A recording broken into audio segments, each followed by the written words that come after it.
A clearly important decision gets delayed multiple times, or not made at all, causing office-wide frustration. It's a situation that will sound all too familiar for many of us. In the past, we used to suffer from too few options to choose from. Today, we suffer from too many. Abundance of choices has replaced scarcity.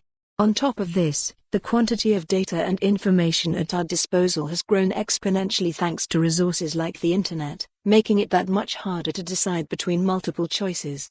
An overload of options can be demotivating.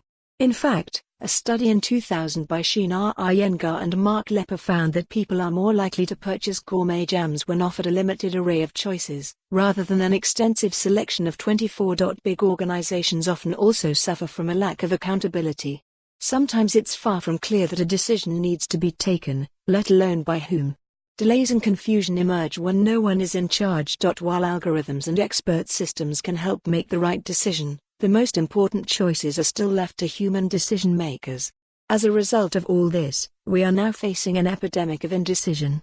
Given this issue, how can we learn to make and implement effective decisions? Here are 5 guidelines to help if your organization is suffering from the indecision epidemic.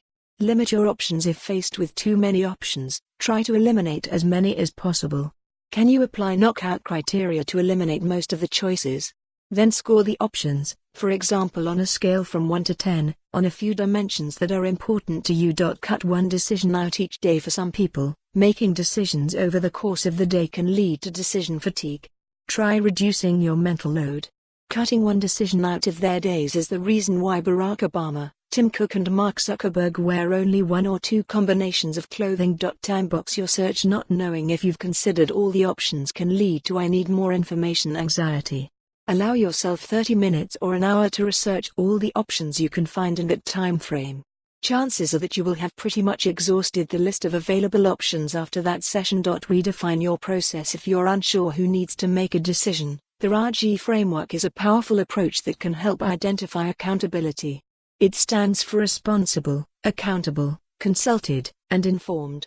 Use it to define who is responsible for implementing the decision, who is accountable for it, who needs to be consulted, and who needs to be provided with information to keep them in the loop. Keep your options open. You won't be able to predict an outcome with full certainty, so look for opportunities that allow you to revoke your initial decision if necessary. For example, negotiate a trial period that allows you to test a product or service before. For more on this story, visit the news article link.